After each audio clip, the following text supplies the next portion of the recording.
Good evening. Tonight, Nigeria takes delivery of 3.9 million doses of AstraZeneca vaccine, the third African country to receive the COVID-19 vaccine. Terrorists attacked Dikwa community in Borno state, kidnapped 7 aid workers, but are then repelled by government troops. Federal government bans mining activities in Zamfara, declares a no-fly zone in the state as 279 abducted schoolgirls regain freedom. And World Health Organization says COVAX sharing program will deliver 237 million doses of AstraZeneca vaccines to 142 countries. Plus, sports business later, international news from our London studios.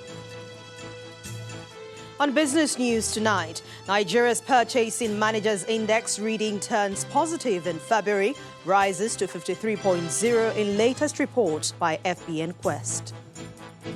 On sports news tonight, Nigeria's senior women's basketball team, the Tigers, opening fixture against the United States of America in the Tokyo 2020 Olympics has been fixed for July the 27th. And from Abuja, governors of Benue and Bauchi states reconcile after war of words over AK-47 for herders, agree to work together for Nigeria's peace and unity.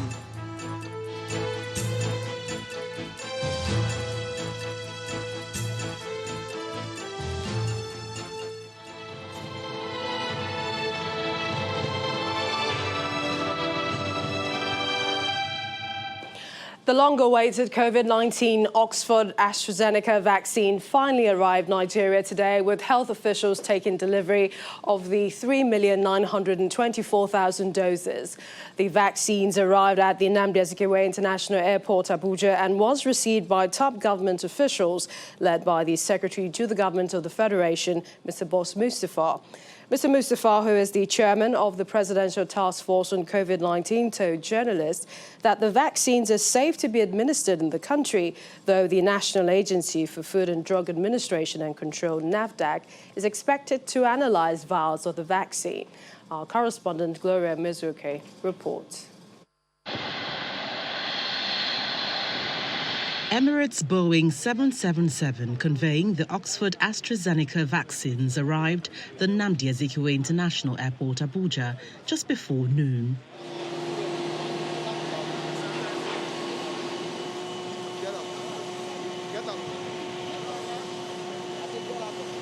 Airport officials coordinate landing apparatus to ensure the evacuation of the almost 4 million vaccines from the COVAX facility.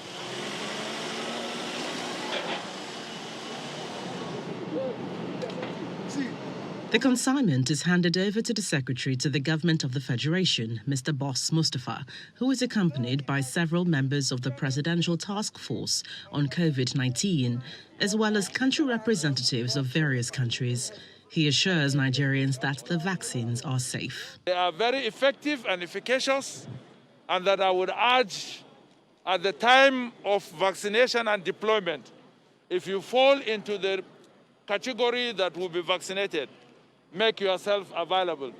It will do you no harm. Nobody is intending to kill anybody. This is for the good and well-being of Nigeria. In the coming months, more vaccines from the COVAX facility are expected in the country. We're also expecting vaccines from the African Union through the AVAT platform. We're expecting some 41 million doses of vaccines from the African Union, made up to 22.9 million doses of AstraZeneca and about 18.4 million doses of the Johnson & Johnson. Approximately 3.924 million doses from the Serum Institute of India is the largest single consignment to be shipped out of India, who is promising to bring another 100,000 vaccines to Nigeria. I would also like to say that as a gesture of goodwill, in addition to the supplies through COVAX, India will also be donating 100,000 doses of vaccines for Nigeria, for which we got the approval yesterday, and it will be coming shortly as well.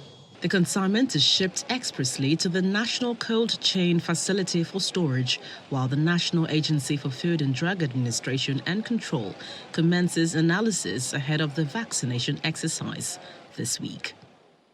This is one crucial step towards halting the COVID-19 pandemic in the country. We're still a long way off from achieving herd immunity. This would only guarantee ultimately 20% of the population being vaccinated.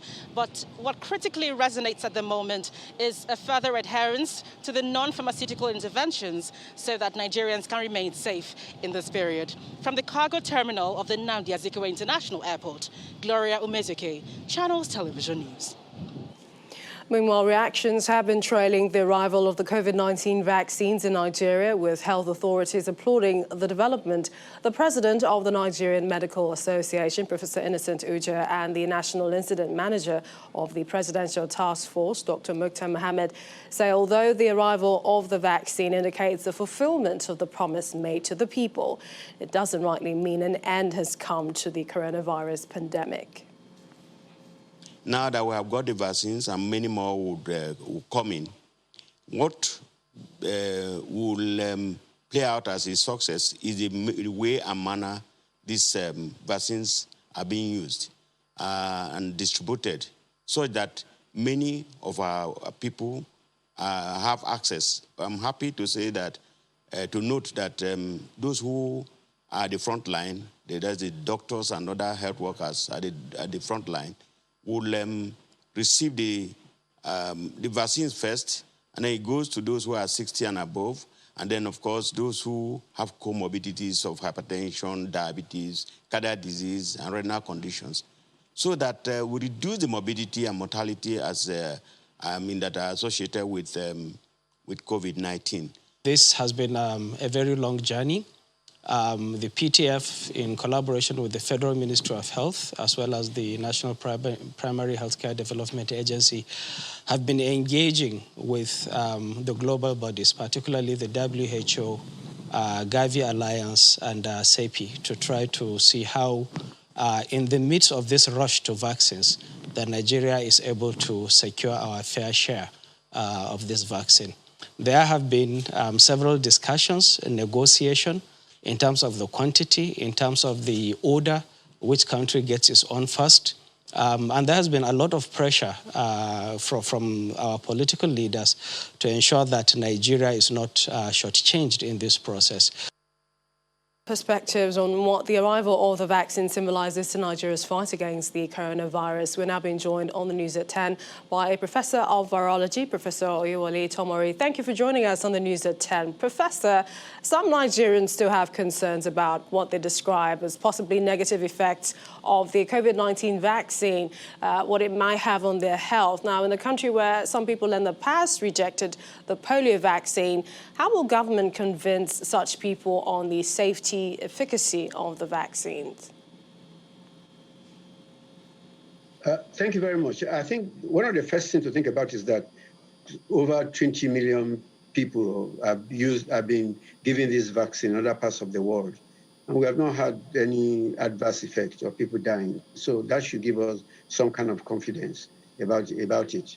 The vaccine that they have in mind, I think one of the best ways for us to get as many of our people, public people, to get involved and make use of that, be given those vaccines and do it publicly so that people will be convinced and say that nobody is running away to get a different kind of vaccine. It's the same vaccine that I'm going to get, that my president got, that my head of state or Senate president, minister got. That way you're going to convince your people by showing public example as role models. What's your take on the government's vaccine deployment strategy, starting with the health workers, frontline workers, government officials, the elderly, those with comorbidities in that line? I think that will achieve quite a lot of things. First of all, the first line of defense are the health workers. They're the ones who meet all the cases. So we need to protect them. Otherwise, if our health workers are not there, then we won't have anybody to take care of us in the hospitals. Then you look at the group, they're also talking about government officials. I actually mentioned that already. If you get the public figures to take that thing, it's going to convince more people of the need to take it. And finally, by the epidemic of the disease, a lot of the people who are dying from the disease are the older people. So you need to protect them. So that distribution rollout plan was based on so many combinations of many things. First, the epidemiology of the disease, Secondly, to address the hesitancy amongst Nigerians to convince them that this is safe, and also what we said about the health workers being the front line of defense. We need to protect those people. So those 3 points were taken into consideration in rolling out our plan. Professor Tomori, in about 30 seconds, you've always said the vaccine's coming. It's not necessarily the solution. We still have issues with adhering to the non-pharmaceutical protocols. Do you see any challenge, and how do you think we can surmount it? I think we need to conclude telling people that the vaccine is not the solution. The solution is to stop the transmission of the disease. The vaccine will protect you, no doubt about that. But we must stop the spread of disease. It is this spread that is leading to the variants. And if we have more variants, even the vaccination will be a problem. So let's keep on with those steps, non-pharmaceutical interventions, to ensure that we don't spread this virus and it doesn't give it the opportunity to create more variants for us. We appreciate your time on the program, Professor of Virology, Professor Oyewole Tomori. Thank you for joining us on the News at 10. Thank you very much. It's my pleasure. In part two, after the break, we have more on the attack on Dikwa community. We'll take reactions from the Dean of the Borno State Elders Forum, Professor Khalifa Dikwa. Please join us again. Welcome back. If you just joined us, you're watching the News at 10 live on Channels Television Lagos. A reminder of our top stories. Nigeria takes delivery of 3.9 million doses of AstraZeneca vaccine, the third African country to receive the COVID-19 vaccine. Terrorists attacked Dikwa community in Borno State, kidnapped 7 aid workers, but are then repelled by government troops. Federal government bans mining activities in Zamfara, declares a no-fly zone in the state as 279 abducted schoolgirls regain freedom. And World Health Organization says COVAX sharing program will deliver 237 million doses of AstraZeneca vaccines to 142 countries.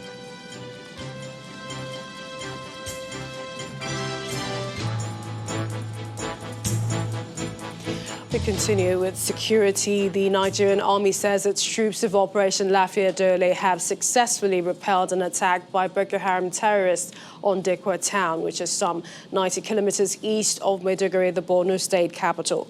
The military said the terrorists who stormed the town in gun trucks and motorcycles met heavy and overwhelming fire by troops backed by air support. Army spokesperson Brigadier General Mohammed Yerima explains that the troops have again proved their mettle by successfully repelling the attack, adding that the terrorists suffered heavy casualties with their gun trucks and other equipment destroyed. But 7 aid workers were abducted by the insurgents, who also set buildings and health facilities belonging to humanitarian workers ablaze. The Chief of Army Staff, Major General Ibrahim Matairu, in a separate statement, commended the troops for their resilience and doggedness in the fight against insurgency.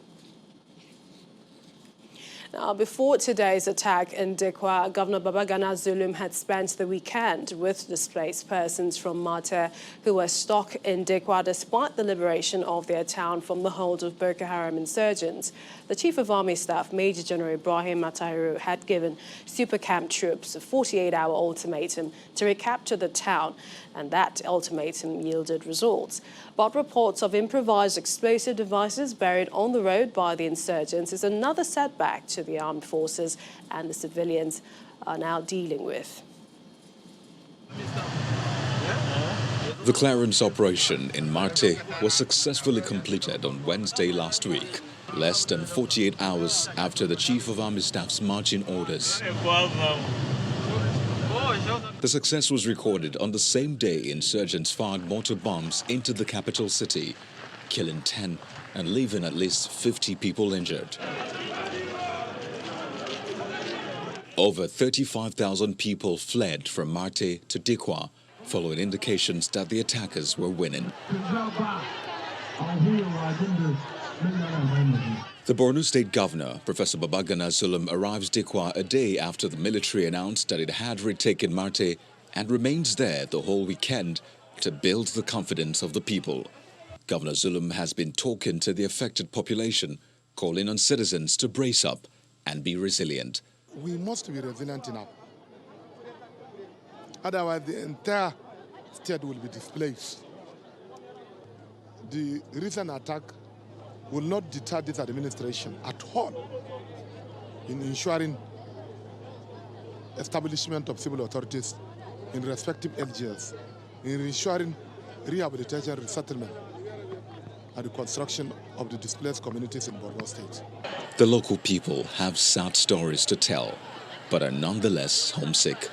They were only resettled in Marte last December after 4 years in Maiduguri.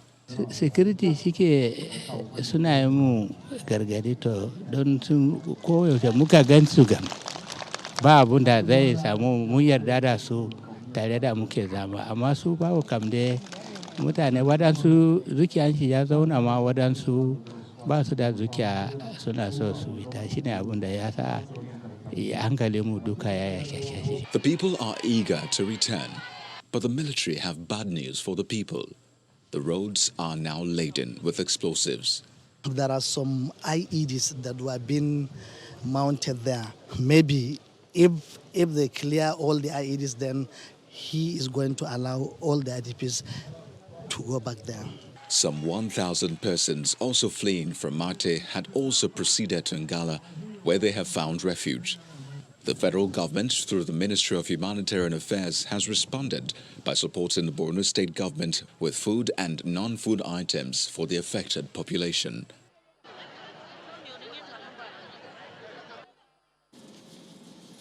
Well, staying with the attack on Dikwa community, earlier I spoke with the Dean of the Borno Elders Forum, Professor Khalifa Dikwa, on the latest security challenge in Borno State. I started by asking him about his immediate reaction to the attack and how strategic the town Dikwa is to the insurgents. The attack on Dikwa is a strategic one to distract the military in order to get back to Marte, which is strategic to the shores of Lake Chad, which is shared among other local governments like Kukawa, Mongunongala, and so on, and strategically located to the northeast. And therefore, Dikwa is the middle that between Dikwa, you have Marte itself, up to Monguno, then you have Mafa, which is closer to Maiduguri, with a very vast terrain.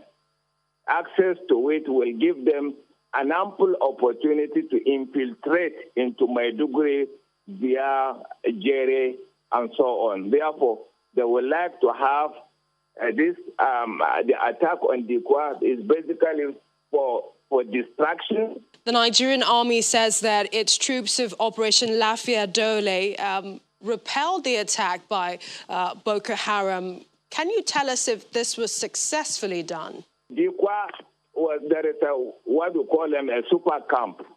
The IDPs from Marte and other peripheries of Dikwa were in Dikwa town. And therefore, it was important for the military to have even averted it, to have been on their own guard, not to have even allowed them to even attack it in the first place. And therefore, saying it again, allowing these insurgents, Boko Haram insurgents, to even surprise them, for them to only find their way to retreating, then allowing them to go into the town, wreak havoc, then withdraw at the end of it. It is not the best of strategies, whether we would like to hear this or not. And the military must change their own tactics. And I also dare say that the command system, like I earlier said, the command system of the military must be shared among the field commanders and other junior commanders to take proactive measures because the issue is urgent. We are into an emergency situation, and therefore decisions must also be urgently taken. There must be a way of checking and cross-checking the activities of those who are now taking the role of the customs and the role of the police in Borno State, rather than limiting it to their own role of defending the territorial integrity of this country. My earlier conversation with the Dean of Borno Elders Forum. In the meantime, the House of Representatives Committee on Army has concluded its investigation into the mass resignation of soldiers from the Nigerian Army last year. Chairman of the committee, Abdulrazak Namdas, while presenting the report of the committee, stated that it was nothing new for such resignations to happen, as it occurs almost annually in the military. Our correspondent Terry Kumi reports. Following widespread reports of purported resignation of 356 soldiers from the Nigerian Army in July 2020, the House of Representatives on the 14th of July 2020 deliberated on the matter and mandated its House Committee on Army to carry out a thorough investigation. The report on the mass resignation suggested that the voluntary resignation of soldiers at the time who claimed to have lost interest was due to poor welfare and indications that the army was not well equipped to battle insurgents. While presenting the findings and recommendations of the committee, the chairman states otherwise. Soldiers can resign from the army after 10 years. Once you serve after 10 years, you have the right to resign from the army. Not only 365 soldiers that were actually voluntarily resigned, about 386 of them resigned. And we discovered that the issues is just about welfare. And in our recommendations, we stated that to avoid mass resignation from the army, there should be effective monitoring or follow-up in the delivery of welfare packages in all army formations to ensure that they reach all the beneficiaries in a fair and equitable manner. Speaking further at the end of plenary, the chairman explains in detail why some of the army officers offered their resignation. The reasons they gave was that they lost interest in the job. 24 of them said, look, we want to take over our parents' businesses, where 6 of them were because of on medical grounds, so they voluntarily resigned. So that was why we recommended that why is it that people are losing interest? Although we discovered that every year soldiers resign. The report of the committee also stated that in the last 5 years, the disengagement is far lower than the enlistment in the army, as 6,752 personnel were disengaged and 25,655 were enlisted, and that not all the soldiers who voluntarily resigned were actively involved in combat operations. Terry Ikumi, Channels Television News. Meanwhile, at the upper chambers, the Senate has confirmed the nomination of the service chiefs appointed by President Muhammadu Buhari. The confirmed nominees are Major General Lucky Irabo, Chief of Defence Staff, Major General Ibrahim Atahiru, Chief of Army Staff, Rear Admiral Awa Agambi, Chief of Naval Staff, and Air Vice Marshal Isiaka Lawo, Chief of Air Staff. President of Senate Ahmed Lawan has charged the newly confirmed service chiefs to take the fight to bandits and insurgents in a renewed bid to ensure security of lives and property across the country. When the news at 10 returns, Nigeria's Purchasing Managers Index reading turns positive in February, rises to 53.0 in latest reports by FBN Quest. That's on Business News. Please join us again. And from Lagos, we take you to Abuja, where Linda Kigwe has some more stories. Linda. Hello, Millicent. Welcome to Abuja. To some good news, the 279 students abducted from the government girls' secondary school in Jangebe, Zamfara State, have been released after 4 days in captivity.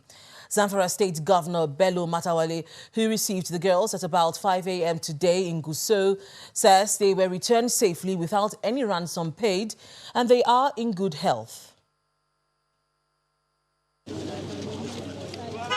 All 279 girls looking refreshed after going through a harrowing 4 days in the hands of their abductors. They were kept in the forest, barely fed by the bandits. According to some of them, they were forced to walk through the forest on their bare feet and only got some footwear when they arrived at the government house in Gusau. Governor Bello Matawale and his top aides are on hand to receive them, and the governor offers some words of comfort. This is how God worked for us. because only God knows those that are behind this and their intentions. No matter what you are planning, God is planning ahead of you. They are immediately taken for medical examination, including COVID-19 tests, before reuniting with their families. For now, the government is considering a temporary adjustment of the boarding school system.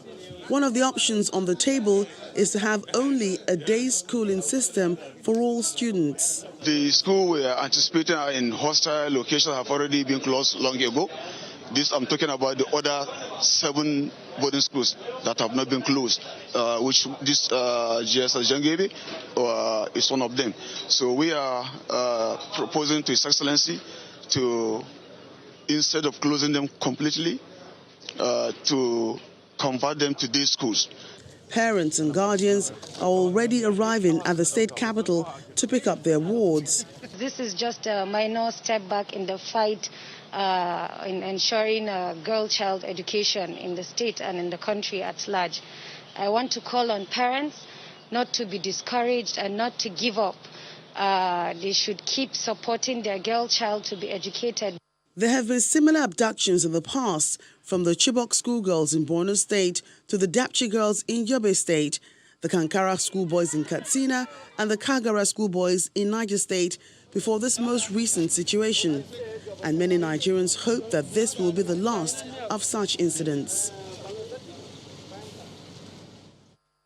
President Muhammadu Buhari has declared Zamfara state a no-fly zone, just as he also announced a ban on all mining activities in the state to curb the rising insecurity in the area. The National Security Advisor, Major General Babagana Mungunu, stated this to State House correspondents after a 5-hour National Security Council meeting presided over by President Buhari at the Presidential Villa, Abuja. General Mungunu also stated that all non-state actors have been put under surveillance, as the federal government will not hesitate to use kinetic means to restore normalcy in the country. The NSA said the country's defense and intelligence organization has been put on alert and charged not to allow the country slide into a state of anarchy. Mungunu also said the president in the meeting gave a marching order to the new service chiefs to reclaim all areas under the control of bandits, insurgents and kidnappers. His Excellency the President has approved, based on our recommendation, the imposition and enforcement of a ban on all mining activities in Zamfara state with immediate effect until further notice. He has directed the Honorable Minister of Defense and the National Security Advisor to deploy massive military and intelligence assets to restore normalcy to that part of the country. He has also approved that Zamfara state be declared a no-fly zone with immediate effect. Now, all non-state actors that have been causing problems for the innocent peoples, not just in Zamfara state or the northwest zone, but also the northeast and other parts of the country in the south-south, have been placed under surveillance by the intelligence agencies. We've had a lot of reports coming in, collusion with people from all walks of life. Therefore, both the defense and intelligence organizations have been charged that while we look forward to having a peaceful, non-kinetic resolution, we will not allow this country to drift into state failure. And with effect from today, the new service chiefs have been given directives by the Minister of Defense, conveyed by the President to the Minister of Defense, to reclaim all areas that have been dominated by bandits, by kidnappers, and other scoundrels and scallywags, Already the president has given directives to the military and the intelligence organizations to trail and flush out all the people that have been on our watch list. And I can assure you there's quite a handful of people on our watch list. They will be trailed, they will be rooted out, and they will be brought to book, they will be prosecuted. From Zamfara, we move to Kaduna, where 6 persons have again been killed by bandits during a fresh attack in Igabi and Kauru local government areas of the state. This latest attack comes barely 24 hours after a group of bandits killed 10 people in Chikun and Kajuru local government areas of the state. The Kaduna State Commissioner for Internal Security and Home Affairs, Samuel Aruwan, who confirms the incident, says the armed bandits barricaded the Benin Yero Tami Road in Igabi local government and killed one Husseini Suleiman Dari, while one Dahiru Seidu was left injured. The bandits also attacked Gwada village in the same Igabi local government area, where they killed 2 other persons. A similar attack was also carried out in Ungwankure and Amawandadi settlements, where 3 residents were killed.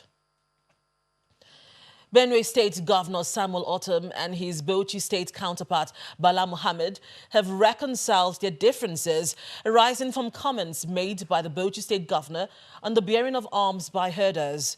Governor Mohammed had on February the 12th said herders have no option except to carry AK-47 rifles for self-defense because they are being attacked and killed by cattle rustlers.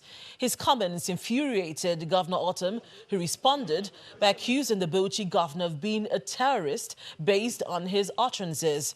But after a closed-door meeting with Governor Nyesom Wike of Rivers State and his Adamawa State counterpart, Amadu Finjiri, both governors say they have resolved their differences, adding that their argument was for the good of the country and not to cause an ethnic crisis. This is not a personal issue. It is not a personal attack.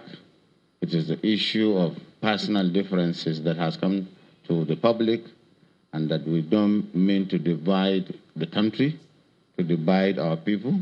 We are still friends and brothers, and that we will move forward because most of those issues are fully resolved and agreed with. As leaders in this country who are privileged, we should be able to discuss our matters before taking it to the public. And we accept that. We have accepted that, yes, it was wrong for us to have that kind of outburst that went out. But as from today, we have learned. We're all fallible human beings, and we're subject to mistakes. And so when we make mistakes, it is a plus for us when we correct them. And I think moving forward, we shall live together. The Fulani and the Tea people have cohabited together for a very long time, and there is no issue whatsoever. Staying in Rivers State, the state government has signed a contract with Julius Berger Nigeria PLC for the construction of the 7th and 8th flyovers. Both flyovers, at a combined cost of 12.4 billion naira, will be sited in Rumo Kalagbo at the popular water lines and Ikoku junctions. Governor Nyesom Wike, at the signing ceremony in Government House, Port Harcourt, says the projects are targeted at developing the state while promising to pay an upfront of 70% of the contract sum.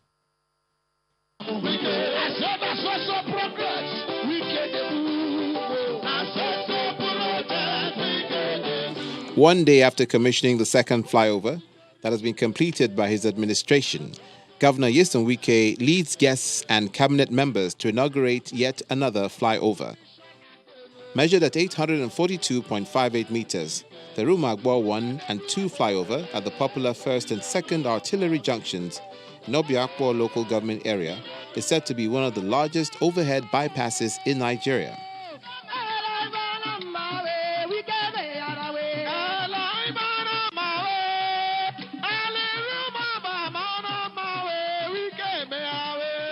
Governor Wike's latest guest is the former governor of Kano State, Rabiu Musa Kwankwaso,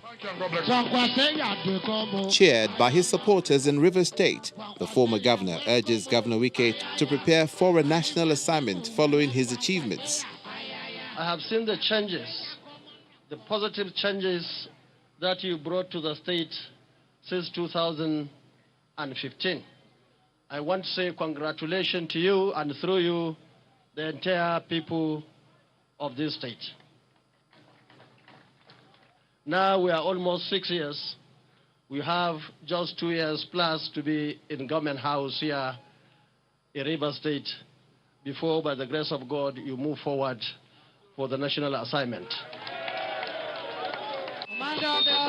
For Governor Wike, who is referred to as Mr. Project, there is no going back in the delivery of quality infrastructure.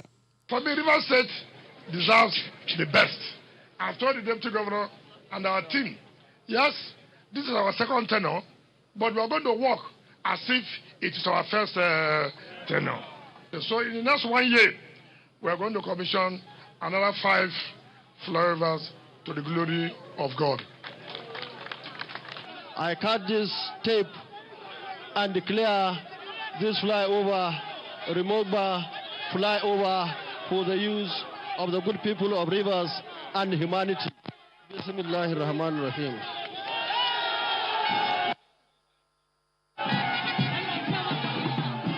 This new addition, which will complete the flyover at the Eleme junction of Rivers State, will no doubt ease traffic along the Port Harcourt axis of the Port Harcourt-Aba Expressway, especially the movement of goods from eastern Nigeria to other parts of the country.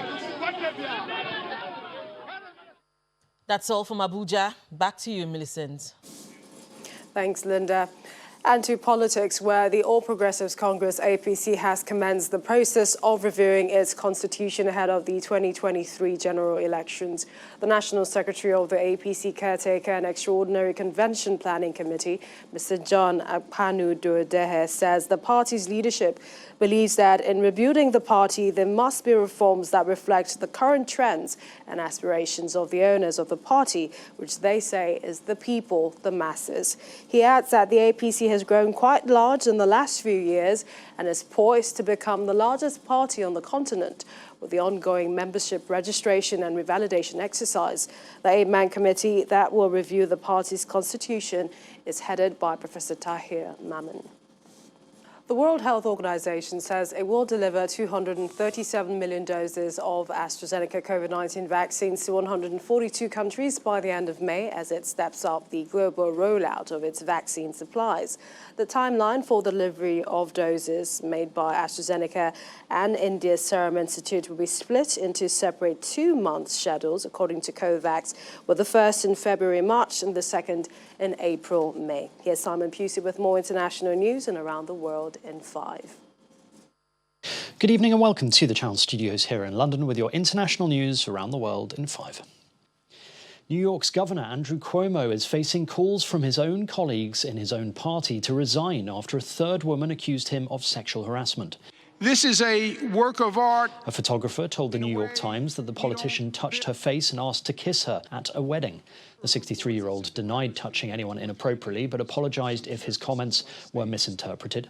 An investigation has begun after 2 former staff members also alleged harassment. Protests continue in Myanmar as foreign ministers of neighbouring countries prepare to hold talks with the junta in a bid to find a way out of the crisis. The coup halted Myanmar's tentative steps towards democracy after nearly 50 years of military rule and has drawn condemnation and sanctions from the United States and other Western countries and growing concern among its neighbours.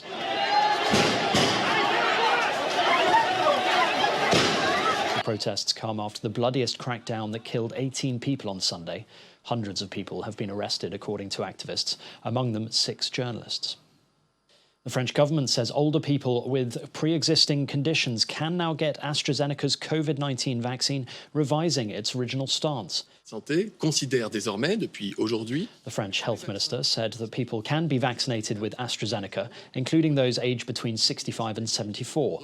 Last month, France approved use of the vaccine for under 65s only, citing lack of data for older people. But since then, studies have shown the jab is highly effective among the elderly. An American father and son have been handed over to Japanese authorities for allegedly helping former Nissan boss Carlos Ghosn flee the country. Michael Taylor and his son Peter were charged last year with helping Mr. Ghosn flee Japan, hidden in a box and on a private jet. Mr. Ghosn escaped to his childhood home, Lebanon, which has no extradition treaty with Japan. Michael Taylor and his son Peter have fought a months-long battle to avoid extradition over the case. Prosecutors said the pair received $1.3 million to help Mr. Ghosn escape Japan in 2019.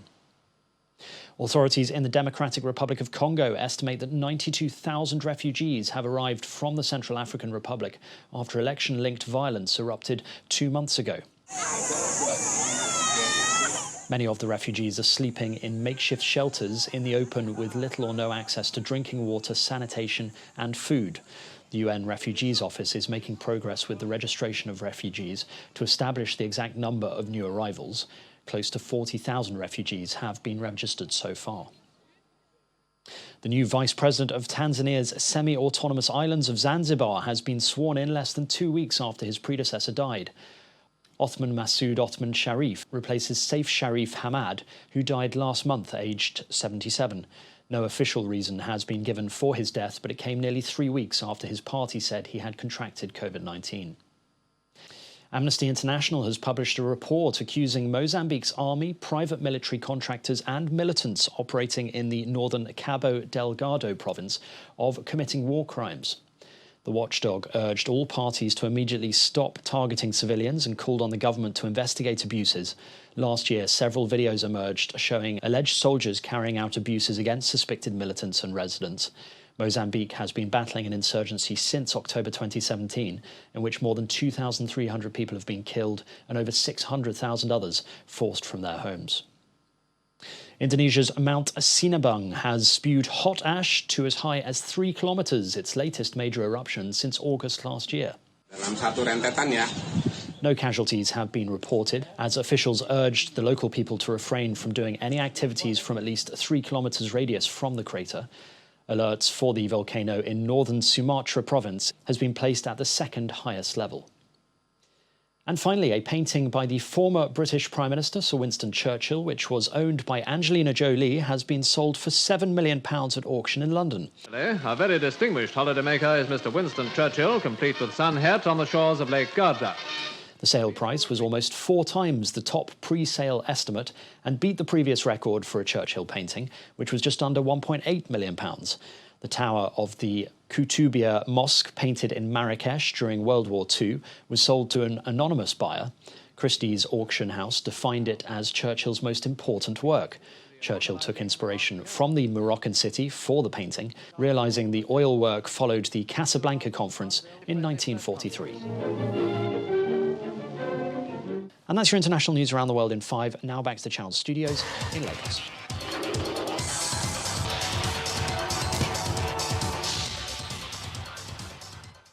Thank you, Simon, and welcome to Sports News. And we start with basketball. The reigning African champions, the Tigers of Nigeria, opener against the United States of America, and the basketball event of the Tokyo Olympics has been fixed for July the 27th, according to the official fixture released by the Federation of International Basketball Associations.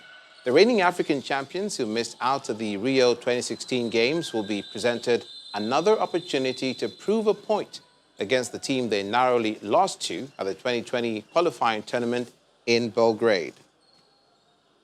In football, Manchester United manager Ole Gunnar Solskjaer has confirmed striker Edison Cavani is in line to return from injury against Crystal Palace on Wednesday. The Uruguayan has missed United's last 4 games in all competitions with a muscle injury, but trained with his side earlier today ahead of the trip to Selhurst Park. And that's it on Sports News. Millicent, back to you.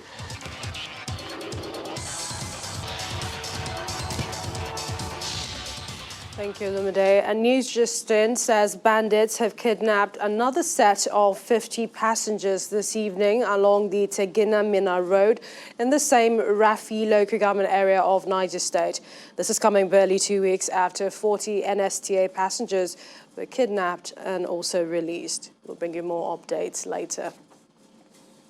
The main news again. Today, Nigeria became the third African country to receive the COVID-19 AstraZeneca vaccine delivery. The federal government received over 3.9 million doses of the Oxford AstraZeneca COVID-19 vaccines for Nigerians. That's news at 10 tonight. Thank you for watching. I'm Millicent Walker. Have a good night and stay safe.